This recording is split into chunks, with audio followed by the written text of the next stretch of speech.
ಎಲ್ಲರಿಗೂ ನಮಸ್ಕಾರ. Welcome back to my channel. ನಾನು ಗಾಯತ್ರಿ. ನಾನಿವತ್ತು ಹೀರೆಕಾಯಿ ಸಾಂಬಾರು ಮಾಡೋಣ ಅಂದ್ಕೊಂಡಿದ್ದೀನಿ. ಇದು ತುಂಬಾ ರುಚಿಯಾಗಿರುತ್ತೆ, ಸಖತ್ ಟೇಸ್ಟಿಯಾಗಿರುತ್ತೆ.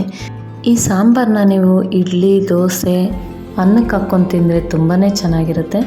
ಬನ್ನಿ ನೋಡೋಣ ಹೀರೆಕಾಯಿ ಸಾಂಬಾರಿಗೆ ಏನೇನು ಇಂಗ್ರೀಡಿಯೆಂಟ್ಸ್ ಬೇಕಂತ ನೋಡೋಣ ಬನ್ನಿ. ನಾನೀಗ ಒಂದು ಹೀರೆಕಾಯಿ ತೊಗೊಂಡಿದ್ದೀನಿ. ತುಂಬ ಚೆನ್ನಾಗಿದೆ ಹೀರೆಕಾಯಿ, ಎಳೆದು ಇದು ಹೀರೆಕಾಯಿ. ಇವಾಗ ನಾವು ಮೊದಲು ಇದೆಲ್ಲ ಸಿಪ್ಪೆ ತಕ್ಕೊಂಬಿಡೋಣ. ಈ ಸಿಪ್ಪೆಲ್ಲ ತಕ್ಕೊಂಡು ಆಮೇಲೆ ನಾವು ಕಟ್ ಮಾಡ್ಕೊಳ್ಳೋಣ. ಮೀಡಿಯಮ್ ಸೈಜು, ನಾವು ಸಾಂಬಾರಿಗೆ ಎಷ್ಟು ಬೇಕೋ ಅಷ್ಟನ್ನು ಕಟ್ ಮಾಡ್ಕೊಳ್ಳೋಣ. ಮೀಡಿಯಮ್ ಸೈಜು, ಜಾಸ್ತಿ ಸಣ್ಣಗೆ ಕಟ್ ಮಾಡೋದು ಬೇಡ. ಈ ಸೈಜ್ ಇದ್ದರೆ ಸಾಕು. ಸ್ವಲ್ಪ ದಪ್ಪಗೆ ಕಟ್ ಮಾಡ್ಕೊಳ್ಳಿ. ನೋಡಿ ಈ ಸೈಜು. ಹೀಗೆ ಎಲ್ಲ ಕಟ್ ಮಾಡ್ಕೊಂಡಿದ್ದಾಯಿತು ಹೀರೆಕಾಯಿನ. ಈಗ ಎಲ್ಲ ಒಂದು ಬೌಲ್ಗೆ ಹಾಕ್ಕೊಂಡು ನಾನು ಎಲ್ಲ ತೊಳ್ಕೊಳ್ತೀನಿ ಕ್ಲೀನಾಗೆ. ಒಂದೆರಡು ಸಲ ಇದನ್ನು ಹೀರೆಕಾಯಿನ ಚೆನ್ನಾಗಿ ತೊಳ್ಕೊಂಬಿಡೋಣ. ಹೀರೆಕಾಯಿ ಎಲ್ಲ ತೊಳ್ಕೊಂಡಿದ್ದಾದಮೇಲೆ ನಾನು ಒಂದು ಕುಕ್ಕರ್ ತೊಗೊಳ್ತೀನಿ. ಕುಕ್ಕರಲ್ಲಿ ಕಪ್ಪಾಗೋಷ್ಟು ತೊಗರಿಬೇಳೆ ಹಾಕ್ಕೊಳ್ತಾ ಇದ್ದೀನಿ. ಇದು ಹಾಕ್ಕೊಂಡು ಚೆನ್ನಾಗಿ ತೊಳ್ಕೊಳ್ಳೋಣ. ನೋಡಿ ಹೀಗೆ ಚೆನ್ನಾಗಿ ತೊಳ್ಕೊಳ್ಳೋಣ ತೊಗರಿಬೇಳೆನ. ಈಗ ನೀರೆಲ್ಲ ಬಸ್ತಿಟ್ಬಿಟ್ಟು ನಾವು ಹೀರೆಕಾಯಿ ಹಾಕ್ಕೊಳ್ಳೋಣ. 2 ಟೊಮೆಟೊ, ಈರುಳ್ಳಿ ದಪ್ಪಕ್ಕೆ ಕಟ್ ಮಾಡಿ ಇಟ್ಕೊಂಡಿದ್ದೆ ಅದು ಹಾಕ್ಕೊಳ್ತಾ ಇದ್ದೀನಿ. 1 ಟೀ ಸ್ಪೂನ್ ಅರಿಶಿನ ಹಾಕ್ಕೊಳ್ತಾ ಇದ್ದೀನಿ. ಕರ್ಬೇವಿನ ಸೊಪ್ಪು ಹಾಕ್ಕೊಳ್ತಾ ಇದ್ದೀನಿ. ನೀರು ಹಾಕ್ಕೊಂಡು ಲಿಡ್ ಕ್ಲೋಸ್ ಮಾಡಿ ಸ್ಟವ್ ಹಚ್ಕೊಂಡು ನಾನು ಬೇಯಿಸೋಕೆ ಇಟ್ಕೊಳ್ತೀನಿ. ಈಗ ಒಂದು 3 ವಿಜಿಲ್ ಕೂಗಿಸ್ಕೊಂಡ್ರೆ ಸಾಕು. ಈ ಕಡೆ ಸ್ಟವ್ ಹಚ್ಕೊಂಡು ನಾನು ಬಾಣಲಿ ಇಟ್ಟಿದ್ದೀನಿ ಒಗ್ಗರಣೆ ಮಾಡ್ಕೊಳ್ಳೋಕ್ಕೆ. ಎಣ್ಣೆ ಒಂದು 3 ಟೇಬಲ್ ಸ್ಪೂನ್ ಆಗೋಷ್ಟು ನಾನು ಹಾಕ್ಕೊಂಡಿದ್ದೀನಿ. 1 ಟೀ ಸ್ಪೂನ್ ಸಾಸಿವೆ, 1 ಟೀ ಸ್ಪೂನ್ ಜೀರಿಗೆ, ಈರುಳ್ಳಿ ಉದ್ದುದಕ್ಕೆ ಕಟ್ ಮಾಡಿ ಇಟ್ಕೊಂಡಿದ್ದೆ ಒಂದು ಈರುಳ್ಳಿನ, ಅದನ್ನು ಹಾಕ್ಕೊಂಡು ಫ್ರೈ ಮಾಡ್ಕೊಳ್ತೀನಿ. ಬೆಳ್ಳುಳ್ಳಿ ಒಂದು 8 ಹಸಿಳು ಜಜ್ಜಿಟ್ಕೊಂಡಿದ್ದೆ, ಅದನ್ನು ಹಾಕ್ಕೊಂಡು ಫ್ರೈ ಮಾಡ್ಕೊಳ್ತಾ ಇದ್ದೀನಿ.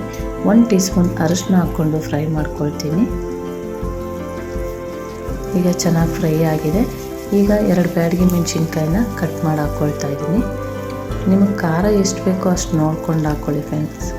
ಕರ್ಬೇವಿನ ಸೊಪ್ಪು ಹಾಕ್ಕೊಳ್ತಾ ಇದ್ದೀನಿ. ಕರ್ಬೇವಿನ ಸೊಪ್ಪು ಹಾಕ್ಕೊಂಡು ಫ್ರೈ ಮಾಡ್ಕೊಳ್ತೀನಿ. ಈಗ 1 ಸ್ಪೂನ್ ಆಗೋಷ್ಟು ನಾನು ಸಾಂಬಾರು ಪುಡಿ ಹಾಕ್ಕೊಂಡು ಫ್ರೈ ಮಾಡ್ಕೊಳ್ತೀನಿ. ನೀವು ಸಾಂಬಾರು ಪುಡಿ ಫ್ರೈ ಮಾಡುವಾಗ ಉರಿ ಜೋರಾಗಿ ಕೊಡಬೇಡಿ, ತಳ ಹಿಡಿದ್ಬಿಡುತ್ತೆ. ಸ್ವಲ್ಪ ಲೈಟಾಗಿ ಸಿಮ್ಮಲ್ಲೇ ಕೊಟ್ಕೊಂಡು ನೀವು ಫ್ರೈ ಮಾಡ್ಕೊಳ್ಳಿ.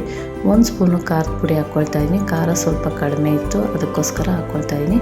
ಈಗ ಈ ಕಡೆ ಲಿಡ್ ಓಪನ್ ಮಾಡ್ತಾಯಿದ್ದೀನಿ. ಇವಾಗ ಬೇಳೆ, ತರಕಾರಿ, ಬೇಳೆ, ಹೀರೆಕಾಯಿ, ಟೊಮೆಟೊ ಎಲ್ಲ ಚೆನ್ನಾಗಿ ಬೆಂದಿದೆ.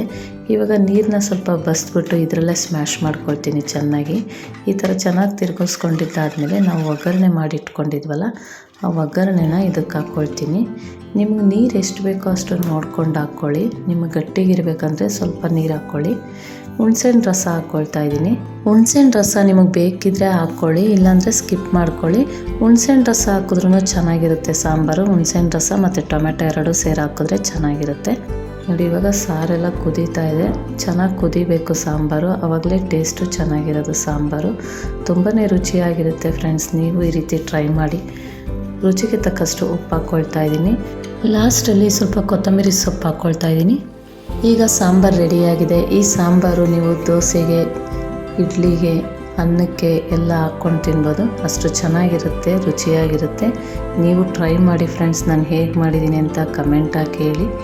ನನ್ನ ವಿಡಿಯೋ ಇಷ್ಟ ಆದರೆ ಲೈಕ್ ಮಾಡಿ, ಕಮೆಂಟ್ ಮಾಡಿ, ಶೇರ್ ಮಾಡಿ ಫ್ರೆಂಡ್ಸ್. ಮತ್ತು ಸಬ್ಸ್ಕ್ರೈಬ್ ಮಾಡ್ಕೊಂಡು ನೋಡಿ. ನೀವು ಸಬ್ಸ್ಕ್ರೈಬ್ ಮಾಡ್ಕೊಂಡು ನೋಡಿದ್ರೆ ನಾನು ಯಾವುದೇ ಒಂದು ವಿಡಿಯೋ ಹಾಕಿದ್ರು ಫಸ್ಟ್ ನೋಟಿಫಿಕೇಷನ್ ನಿಮಗೆ ಬರುತ್ತೆ. ಹೀಗೆ ಸಪೋರ್ಟ್ ಮಾಡ್ತಾಯಿರಿ. Thank you friends.